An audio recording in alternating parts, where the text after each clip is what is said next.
Center here at the National Council of Urban Indian Health, and I want to thank you for joining us today for this webinar, Outreach and Marketing in Native American Communities. This first webinar is of a two-part series, and they'll focus on marketing in Native American communities. This first one is on urban Indian communities. Again, if you haven't already done so, please provide your name and organization in the chat box located at the lower left side of your screen. Right now, all lines are muted. If you wish to ask a question, you can do so in the question and answer pod. That's going to be at the lower right-hand side of your screen, and we're going to allow time for questions and answers at the end of the presentation. This webinar is intended for Native professionals working within the communication and outreach capacity, or those that want to learn more about creating awareness in their local urban community. And it's our hope by providing you with relevant information and practical tips that we can support you in being successful in your marketing and communication activities. Today's presenters are Alejandro Bermudez del Villar and Shapiro Reno Cambridge. Alejandro brings more than 10 years experience working in both the U.S. and the international development arena, managing and coordinating programs from national and international donors. He currently serves as the Director of Development and Applied Social Technology here at NCUIH. Reno is of Dene and Sicilian descent. He's originally from San Francisco, California. And previously, Reno was the communications officer at NCUIH, and he's now a communications and marketing consultant at Two City Communications. I'm now going to pass things over to Alejandro and Reno. Alejandro will begin the presentation. Thank you both for leading this training today. Again, hello everyone. My name is Alejandro Bermudez, and I've been working on Native American issues for around 9 years. And so I'm very pleased to be here, and I'm very glad to be sharing this information with you. As Ryan mentioned as well, I work very closely with Reno. Reno was our previous communications officer, so we're very glad to present this information to you, and we hope it is useful. As I was mentioning before, for those who heard me, there are three main components or parts of this webinar. The first part is we want to provide you, and this is part of the goals and objectives that we have, we want to provide you with a snapshot or of where we are as a community of urban Indian health professionals working in outreach and enrollment and outreach and communications throughout the country. So the first part, we want to provide you with this snapshot or a landscape of where we are, where our efforts together are leading to, and the synergy created at the local level is creating a synergy created at the national level. So we wish this could be a like a springboard of knowledge so that we work better and coordinate our activities and have a larger impact on our local communities at the national level as well. So that's the first part. We want to provide you with this snapshot that is stemming from national assessment, the first national assessment that has been ever done that I know of about marketing and outreach specifically in urban programs. So that is the first part. The second part that we're going to present to you is a small case study. We recently as an organization went through different transitions. One of them was a branding transition as well as a platform transition in regards to communication. So we wanted to share those things that we went through in the hope that this is useful information for you. And the third part, we would like to get your feedback about some tools or other areas you would like to explore for the next webinar, which is going to provide you with hopefully very practical tools that it will be helpful for you. So with that, I think I want to start. If Brian, if you could please go to the next slide. Thank you very much. And I actually worked together with Rena on this slide, and we think it is very important. So please bear with me while I'm going through this. This is going to lay down a little bit of the information that we had in the background. So there are three factors that are now playing a big role in terms of outreach and communication at the national level as well as in the local level. And here I'm talking about mainstream and indigenous communities as well. So the first factor is technology, right? technology in the last 10 years has evolved in a way in which it has allowed everyone to have different mediums of communication, right? Now we're able to text, we're able to provide images to each other instantly, basically, and so this has changed the way that we communicate with each other. So on the one hand side, we have technology that is providing this platform, national platform, and is also cheapening to an extent or lowering the cost of having this interaction, right? The second part that we have gone through is policy.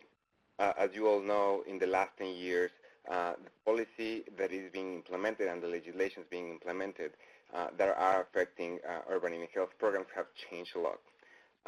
Specifically, policies that are stemming from the Indian Healthcare Improvement Act, or ICHIA, or ICIA, really have an impact on how we communicate and the types of topics that we communicate. So we will share much more about this information in a few minutes. And the third part is the evolution of the UIHPs themselves. As you all know, all UIHPs have different development stages, right? But what they have in common is that they are serving their community, right? So they do it in different ways, as you all know. And so the evolution of the communities themselves have played a big role in how we communicate in the last 10 years and where we are right now. So that's the first part that I want to share with you in the background. Now, we have a chart in this specific slide. On the left-hand side, we see communities evolution. On the right-hand side, we see response to national policies. And I want to share with you, this is a generalization just to set the topic just as background, right? So from the community's evolution, there is a response to national policies. More or less they correspond, and they don't have to correspond exactly, but there is this response that is being created out of an action. So let's start with the formation, right? So there were different policies for relocation and people migrating from their motherlands into the cities for different reasons, for jobs, for relocation themselves, or for study, etc., right? So there is the community evolution is the formation, right? During the 50s, the 60s, and the 70s, there's a formation, right? So the people who started being leaders of these communities started to use outreach and communications as a way of engagement, right? Trying to organize the community, to consolidate what they are doing, to create consensus of how they want to approach things, to have a response to specific health crisis or poverty crisis, right? So in the formation, there is mostly an engagement part, and that's how the outreach and communications was the main focus. Let's put it that way. And from there, in the 80s and the 90s, let's say there is a larger community. The formation is more or less consolidated, and then they start working on combating discrimination and the stereotypes, also on survival, because there were different policies that were not being very friendly towards the communities, right? So on the response to national policies, in addition to engagement, there is a cultural reinforcement, right? We want to reinforce the cultural part in order to have a community that is more solid, that is much more able to respond together and therefore stronger, right? So from there, still in the 90s, early 2000s, there is an urbanization. As you all know, the number of Native Americans living in the cities or in urban dwellings is much larger in the last 15 years than ever, right? So there is a consolidation, and so there is a mobilization to eliminate the zeroing out. During the 2006, 2008, more or less, those years, the Bush administration had planned to eliminate or zero out all the urban Indian health program funding. So there is a large mobilization. This was around the time that I started working in 2005, 6 with NCUIH for the first time, and there was a big movement and mobilization to get the community to support the elimination of this provision or this the elimination of this provision for getting out the funding for UIHPs. So there is a big mobilization. And so, as I mentioned before, the community's evolution corresponds to a response to national policies. However, all of them are adding right? It's not that they stop doing engagement or cultural reinforcement. So we have engagement, cultural reinforcement, information, prevention, mobilization to eliminate the zeroing out, right? So all of them together, so we see how the field of outreach and communication starts to evolve, customized to the local communities, right? Finally, in 2010, we have IKEA, or the passage of the Indian Health and Care Improvement Act, or the Affordable Care Act, and therefore there is, after a lot or an acceleration working on the legislative part in order to pass this, there is a time, and this is in the last 3-4 years, in which we start working on the implementation of the policies. And therefore, there is a different or an additional focus as well, which is engagement now. There is an enrollment part, and there is a retention part, right, that we try to get. This is something that has completely changed the way we're doing these things, because now there are measurable results in terms of the work that we're doing. Before, communications was just a tool or a specific component in order to attract people. And we've seen how in this quick chart that it has evolved to a point in which now ACA has created the need to provide measurable results by, we're reaching out to these people and we're trying to enroll them and create retention. So this is how it has evolved, and this has made a big change on how we do communications and outreach, and also how we become accountable for it, right? So this is in general a quick background of where we are. And one thing that we started looking at in the last 2 years is that there was a real need to evolve this field within our UIHPs at the same pace and with the same sophistication, or at least with better tools. So that's why we created the national assessment. So with that, I think I am going to pass the baton to Reno Cambridge. Reno, please. Yes, thank you, Alejandro, and thank you very much, Ryan, for the introduction. As Alejandro was saying, due to some of the previous mobilization that we did and try to get a unified voice from the membership, we really started to see the interaction in a new way. Here's a brief timeline of our project, starting with spring of last year. And really, this project goes back before that, before this timeline started. With the mobilization of 2010 for the passage of the Affordable Care Act, it really brought up the question of what can we do with today's technology? How are we utilizing it? And really, what can we do with it going forward?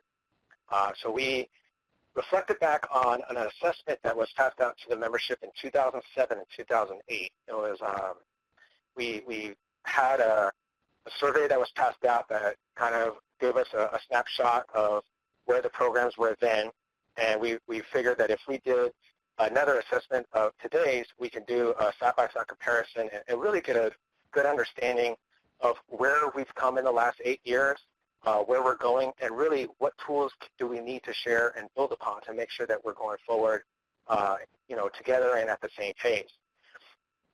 So we looked at the assessment that we wanted to do last year, and we talked with a Native American consultant company, Desitelheg, out of Washington State. They were referred to us by one of our members out of Spokane. And when we were sitting down talking about this project, we realized we could go at it in a two-pronged process. One, we wanted to look at the online footprint, the electronic footprint of our communities, and see how community members are viewing them. But we also wanted to get a perspective of the programs themselves and sort of see what is or what are their goals coming up, down the line. And so we in order to do the two-pronged approach, we realized that we needed an outside perspective.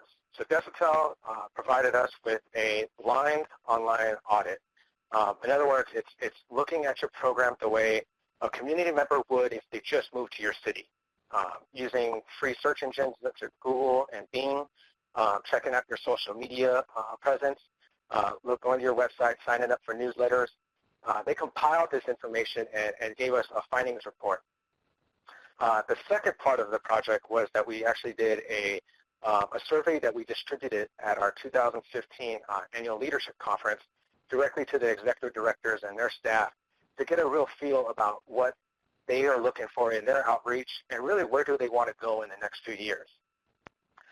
We combined the two findings, and we created a findings report and recommendations that we'll be briefing everybody on a little later on in the conversation.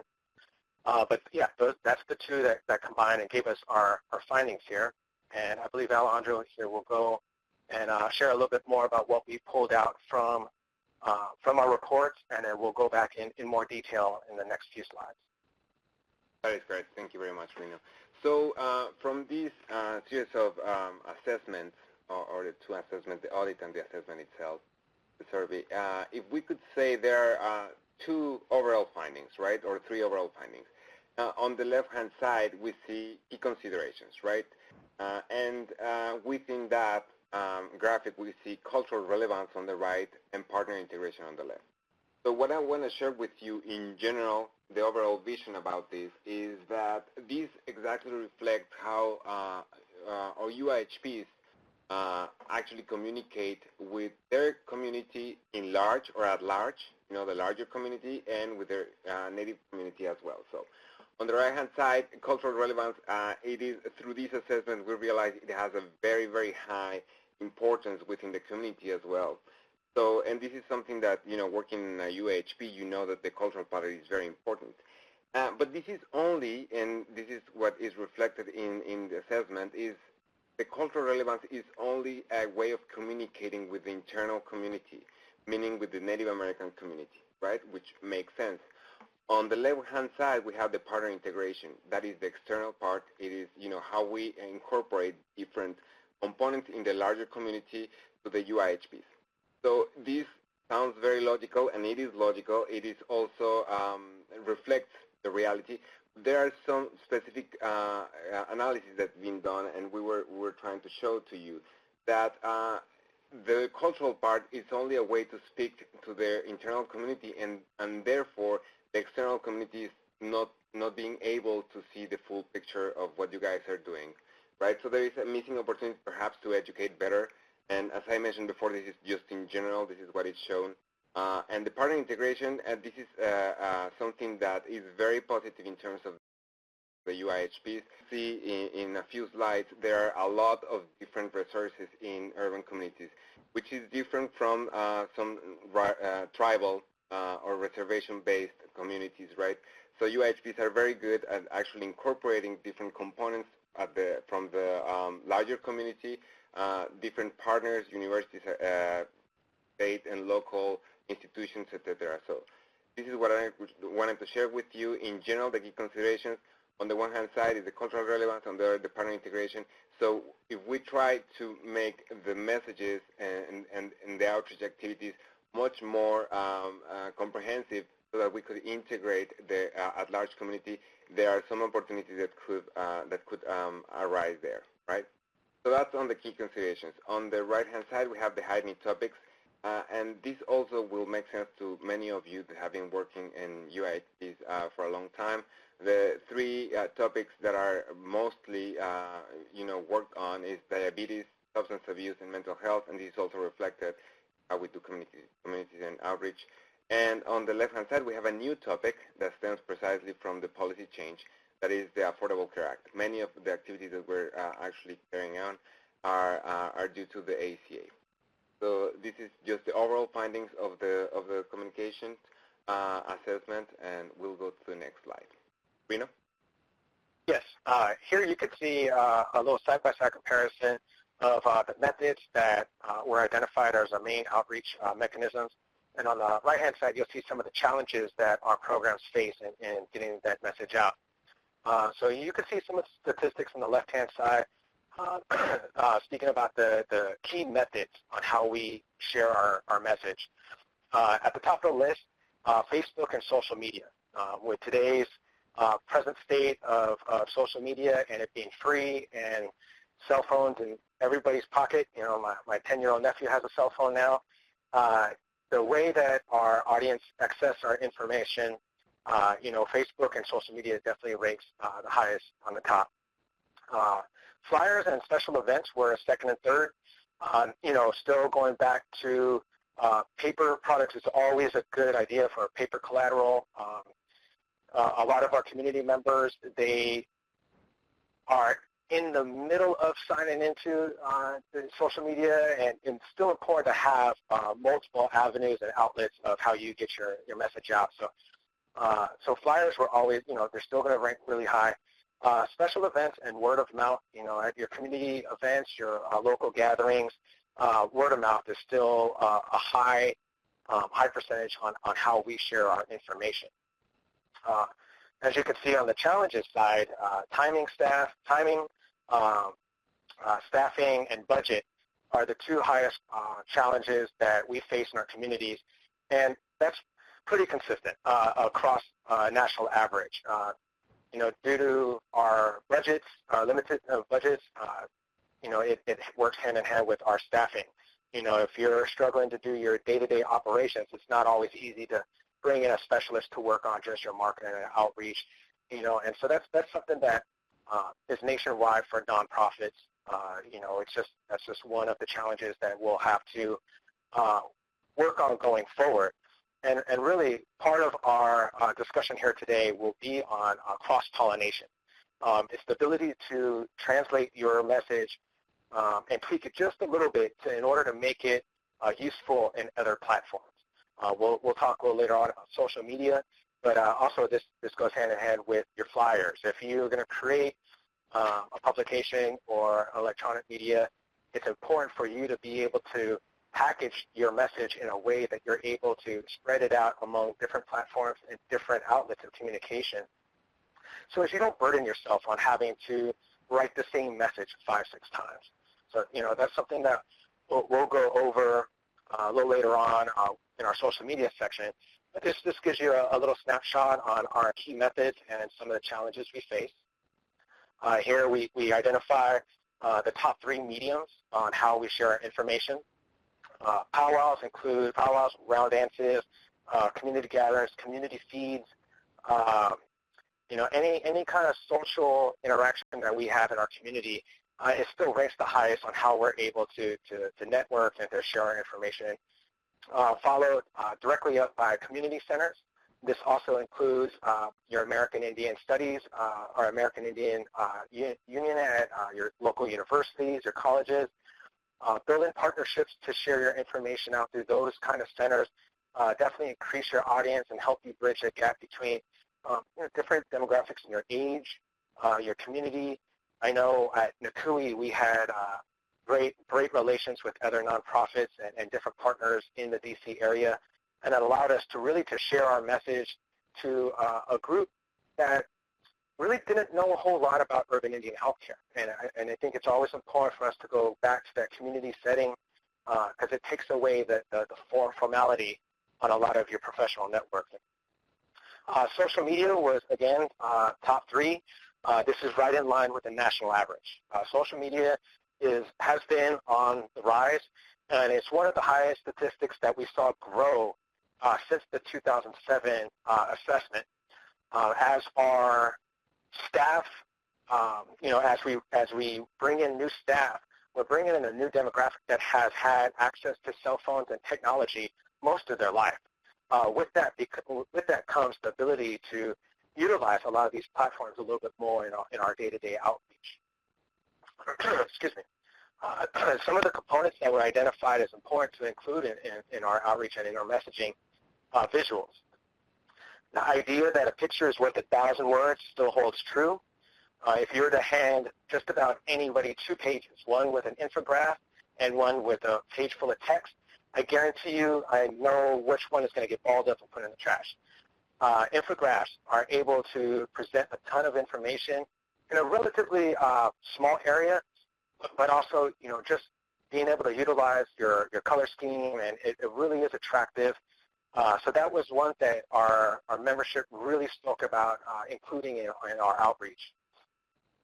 Second was audio, followed up by native language. We all know what it's like to go into a community and someone, they mistake where you're from. They might say hello or something in another language. But when you walk into a room and someone says hello, for Navajo, they tell us, yeah, it's such a warm welcoming, and it's always good to kind of incorporate into your messaging.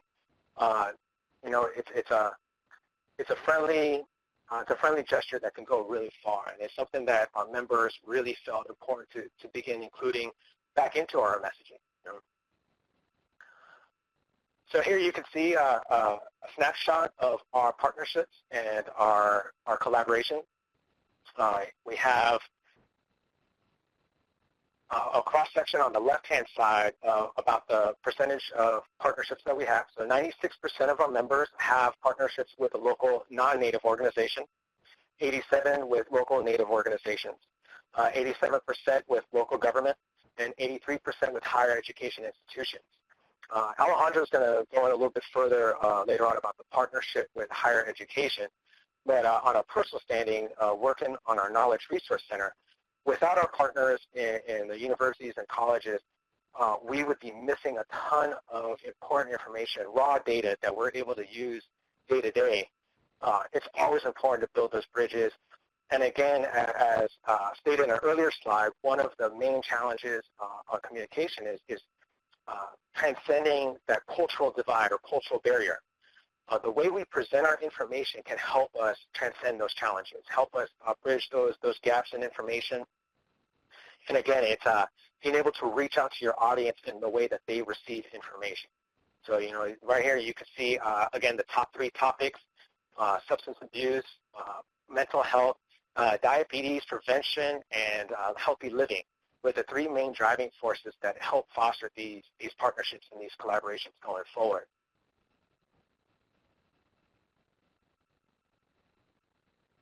Thank you, Reno.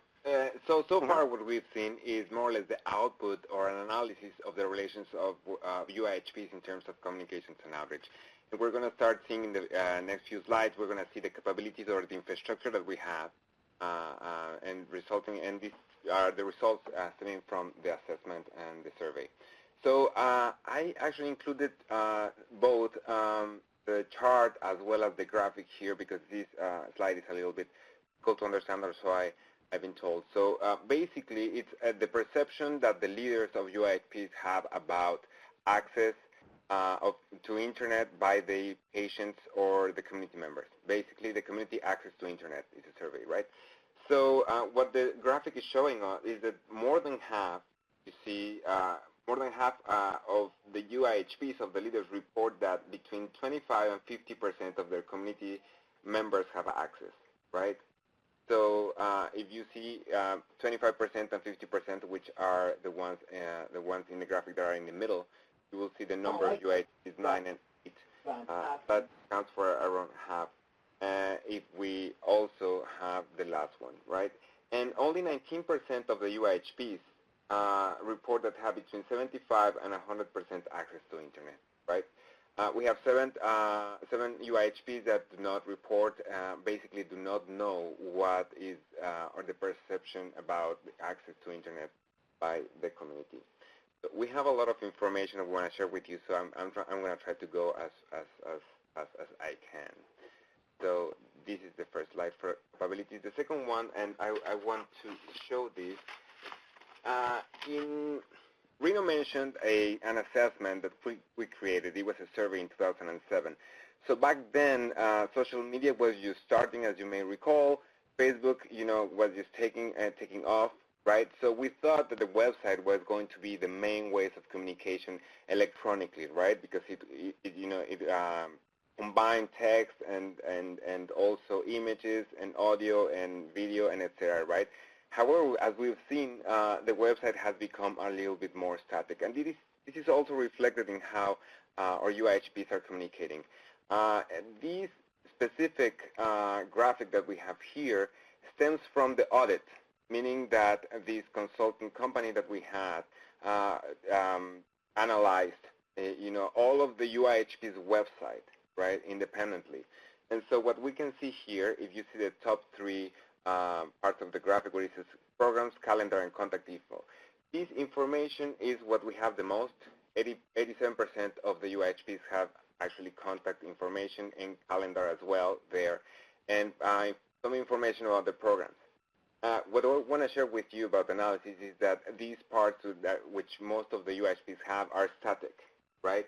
So it's static information that is informational but not interactive, right? So that is the first part. And then we have, as you will see, the programs part is actually semi-static, right? It may change in how the program is evolving, and there might be some updates. However, there is still no interaction, right? Whereas it's contrasted with the ones that are on the top. You will see patient portal and blog. These are purely interactive, and this, we believe, is going to become the trend as well, right? So most of the websites have most of the information static except for the patient portal, which is becoming a trend, and then the blogs. Only 12% of UIHPs have a patient portal, and we hope to see that grow, and only 9% have a blog. So this is what I wanted to share with you in this slide. The next one is marketing. We're still talking about capabilities. And as I mentioned before, we were really concerned about how much infrastructure and staff was devoted to marketing and outreach capabilities. So we included the percentage of UIHP staff and the hours devoted to marketing and outreach. If you see on the right-hand side, there is a graphic, and the yellow section and the blue section is 33 and 35%. It's around 70%, right? 70% of the staff devoted to marketing and outreach spend less than 10 hours in average a week in marketing and outreach, right? Which is sometimes concerning in terms of how much we devote to that and how much we can get in return. So on the left-hand side, we can see 51% have someone in staff devoted to communications. These people, the top three activities that we have are basically multiple tasks or administration, right? And in addition to this, they have some communication. 2, just marketing and outreach. And then the third one is social media, right? So from all these people, from these 51%, less than half have decision-making authority, right? So basically, the message is coming or being supervised by somebody else. Okay, we're still talking about capabilities in this slide, and I'm just going to present the first part, audiences and rankings.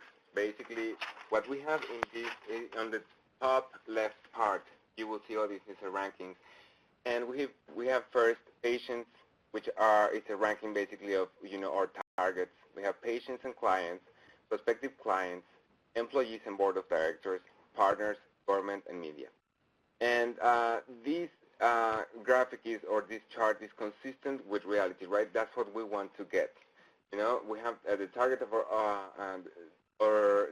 our audience is the patients and clients primarily, and this is consistent as well with the mission.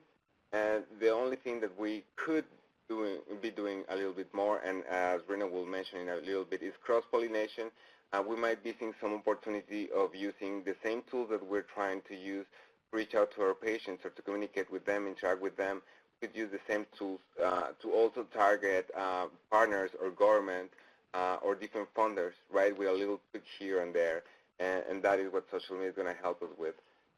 So that is the first part of this slide, and I'll ask Reno to help me with the rest. Yes. One thing I really wanted to expand on that Alejandro mentioned was, being able to target specific parts of your audience. As a nonprofit, you have multiple groups of people that you would reach out to.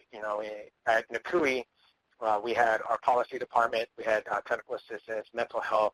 I know we also had our general partners in communication. We also had our funders.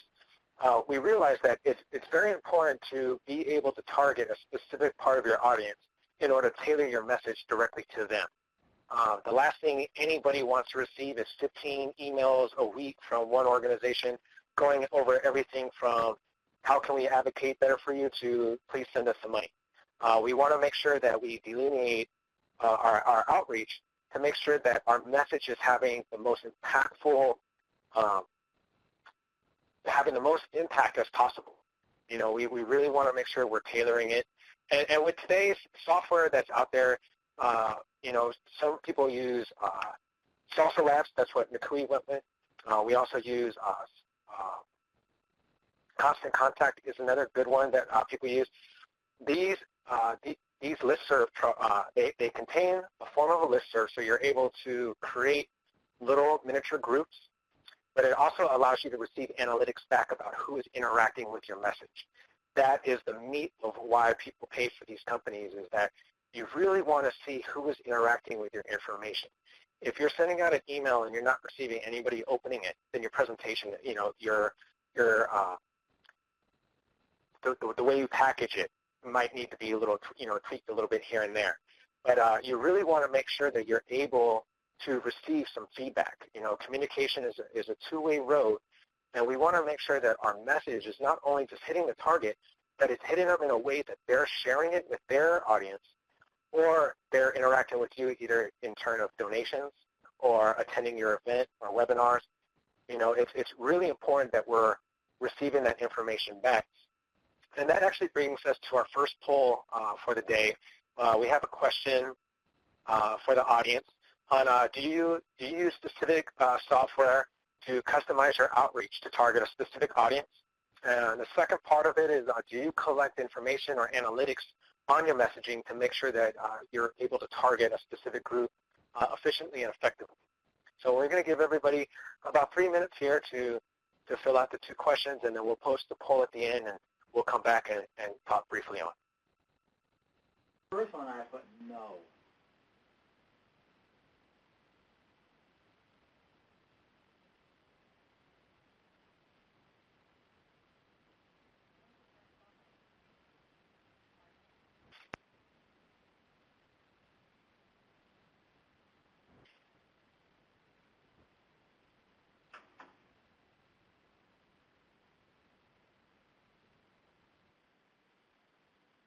Weird. Numbers on each one.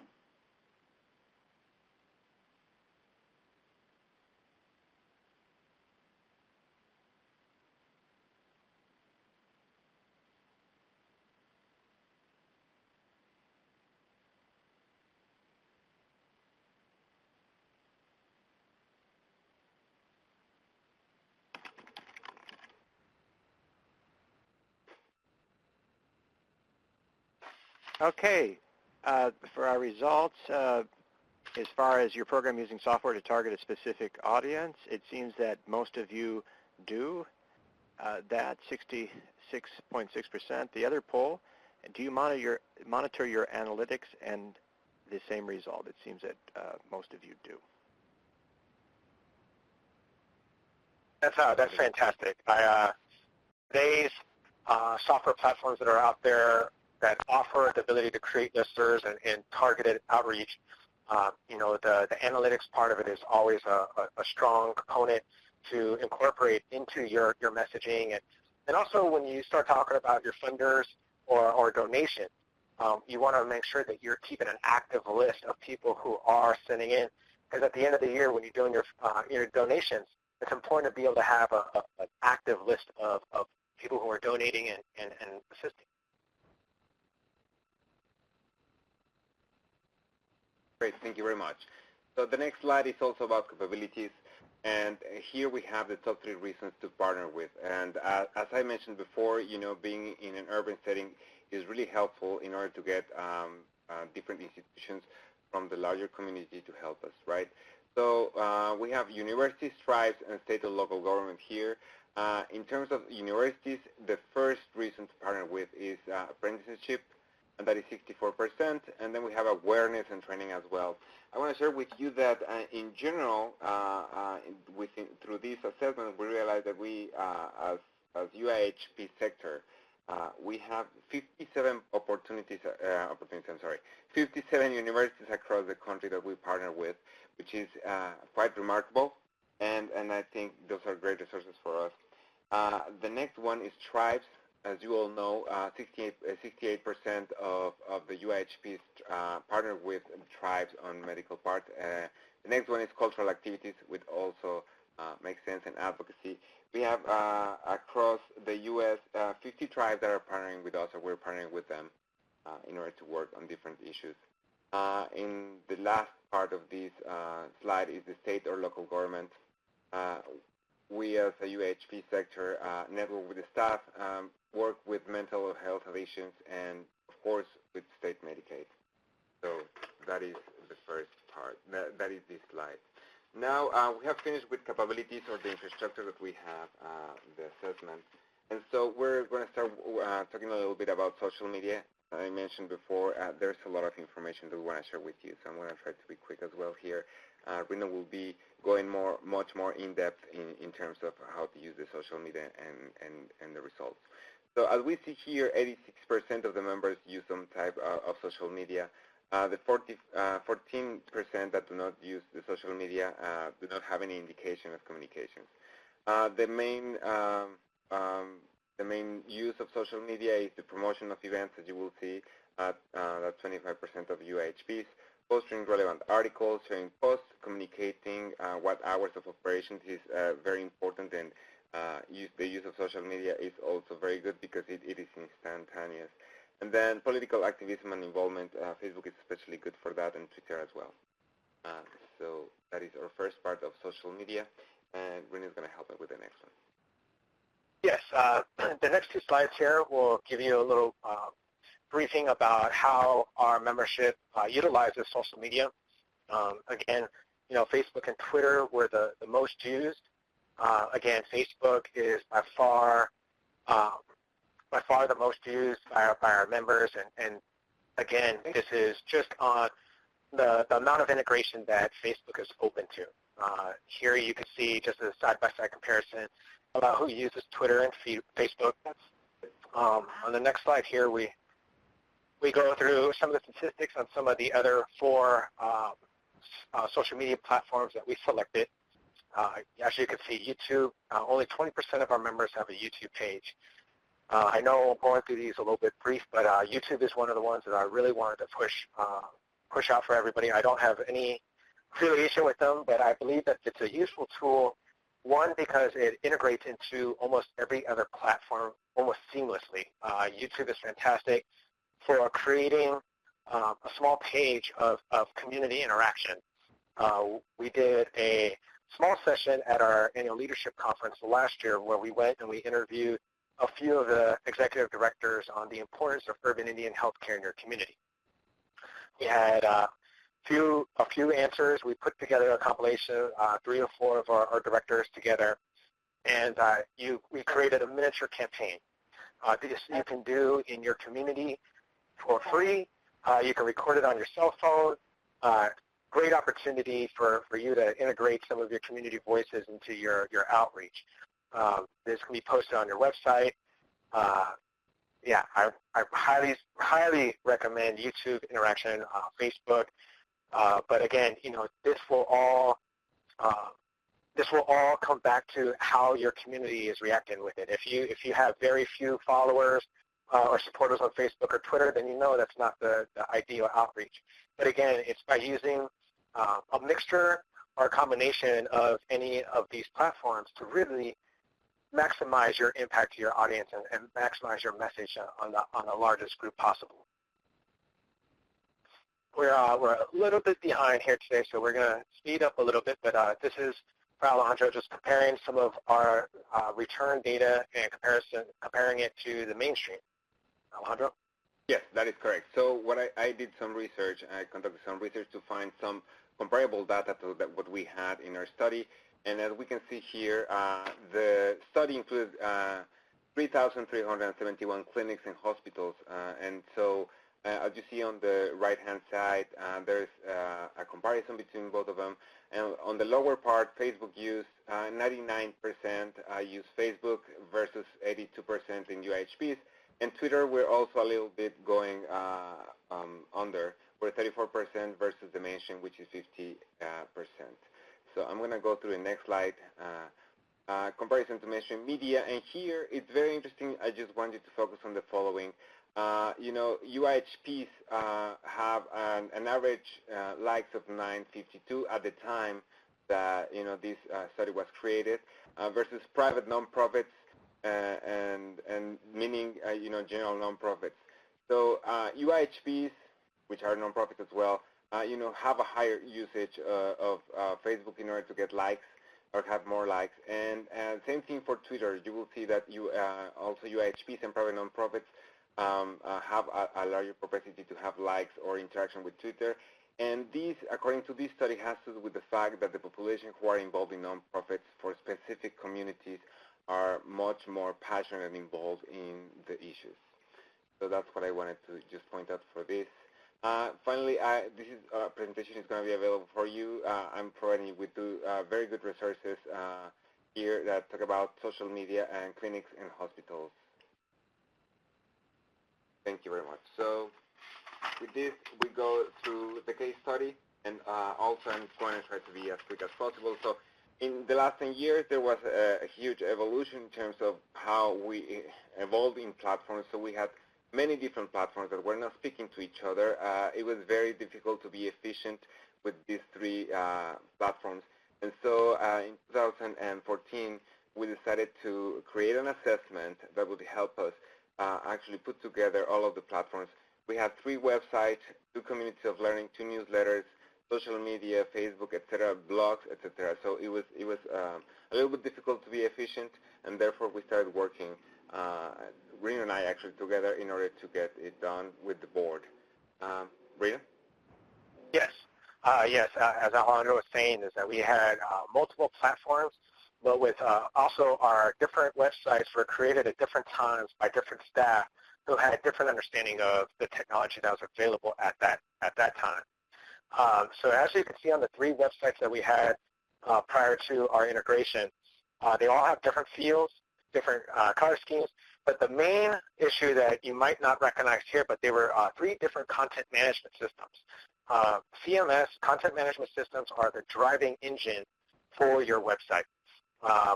The way you upload information, the way it's identified and presented is all controlled by the CMS. Here you can see the 3 that we had at the time, Focoli, which was a very unique system that was built exactly for our website.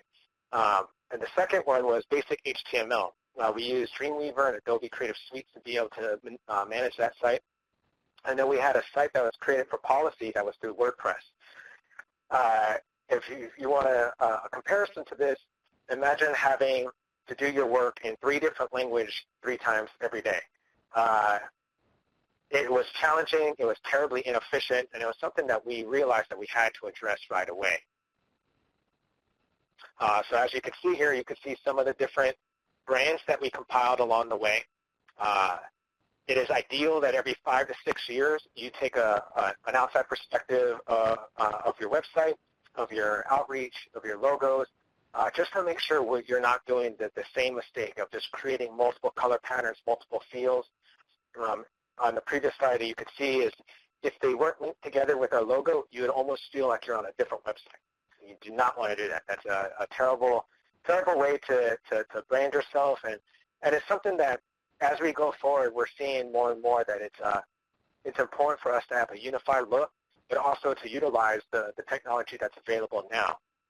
As most of you are probably aware, cell phones and tablets have taken off as the next wave of technology. We want smaller, more compact, lighter.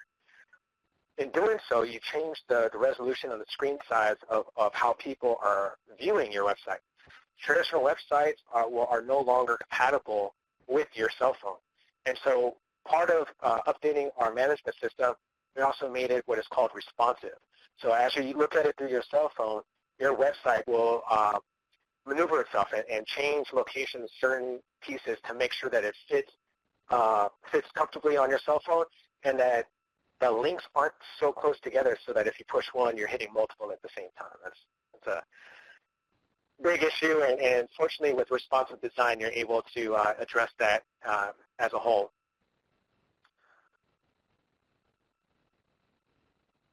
So the assessment returns some really valuable data on our website. You know, for me to be working in the communications department, this spoke directly to what I was supposed to be working on and how we were going to take the next steps going forward.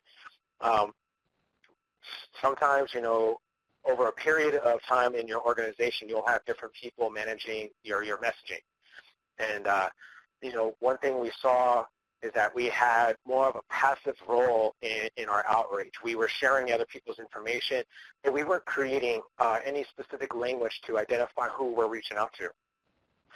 One of the recommendations was to be more consistent in our language, more consistent in our avenues, so that they know, all right, instead of having 10 active accounts across all of social media, identify your 2 strongest or your 3 strongest that has the best supporters, you have the best interaction with your audience, and make those your priority. Also, don't ever skip the opportunity to interact with your community, interact with your audience. Social media is an ideal avenue for a 2-way conversation that, it's indirect. You're not calling anybody and putting them on the spot. It's something that's open that people can easily interact with. Facebook is unique because you can share content, you can share other people's content. You can always just give like a little, hat tip towards them and just mention them in there. But again, clear call to action for your message, it's important. If part of your task is to build your network, then, you've got to create content that says, hey, share me. That will bring in more followers or more supporters. And in the end, it's walking a fine line of making sure that you're working to increase your outreach, increase your audience, but you're also making sure your message is on task and it's creating a clear message for your audience to know what to do with it. That's one of the most important things. It's not enough just to have your information out there. You really have to create, as Alejandro said, it's kind of a synergy. You got to create motion in order for others to carry it on. Thank you, Reno. So far, those were all the recommendations and some of the things that we did in order to approach them. So the restructuring that we created, I'm going to go very fast through this, is on the one hand side, we had encompassing all of the platforms into one content management system, and I'll show you how. And the other one is the branding part, create culturally appropriate organizational branding that reflects NCUIH's mission and vision. And with that, what we did basically, and I will share this with you very, very quickly, we surveyed the staff, the board, and the native staff, actually, the board, and some of our partners. Reno is going to talk a little bit more about it. And then within the platforms, what we created, we had one single branding now, but we're still working on it. I have to share with you, we have been through many different transitions, and we're still working on the branding part. We're still working, actually, on a branding style. But if you see the platforms integration, there are different colors, but we have a single bottom and top of the website. We have 3 websites still. We have one that is the main website, another research center, and an ACA, or Affordable Care Act Center.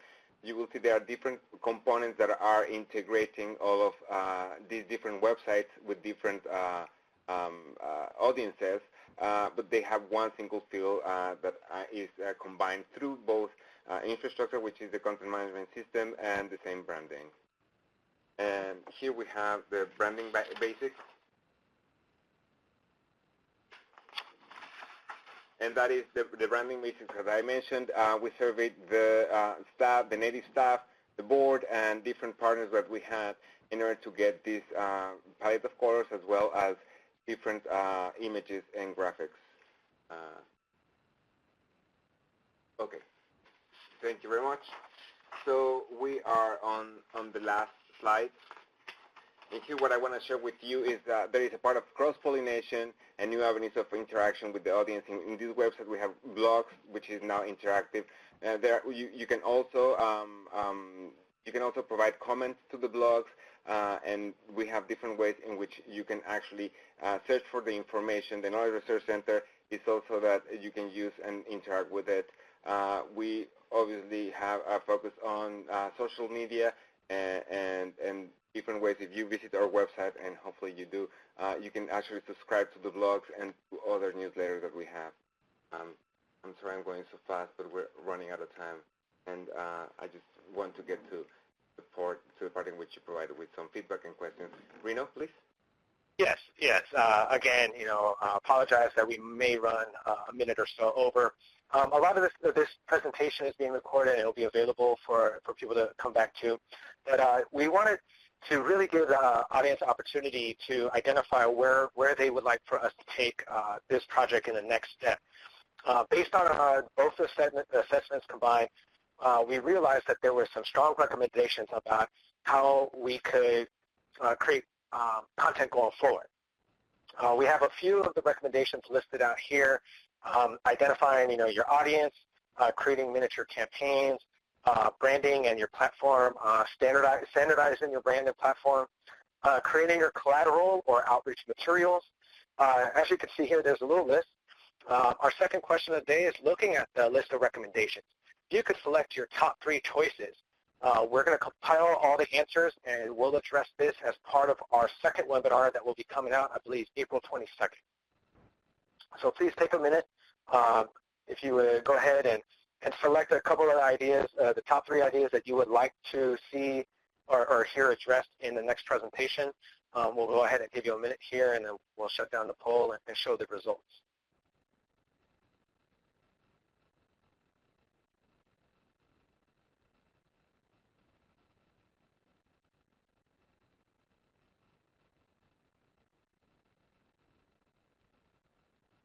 We'll go about another 30 seconds. Go ahead, select your options, and then we'll go ahead and we'll open up some time for questions from the audience.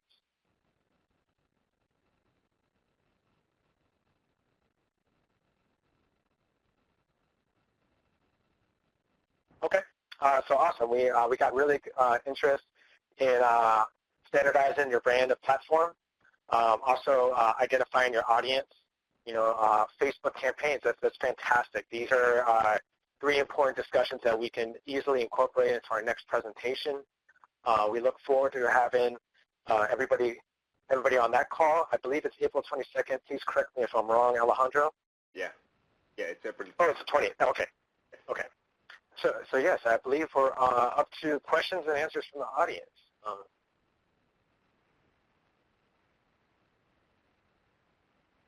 Okay. At this time, you can type in any questions that you might have in the question and answer pod that's on the lower right hand of your screen. But thank you to Alejandro and Reno for providing us all this great information today. As Reno mentioned, these presentation slides are available for download. That pod is in the middle. And the webinar has been recorded, and it will be archived on the NCUIH website shortly. And also, as we wait for anybody to type in questions, I'd like to invite everyone to participate in a survey to provide us feedback on today's presentation. And that survey link is in the participant chat pod on the lower left-hand side of your screen.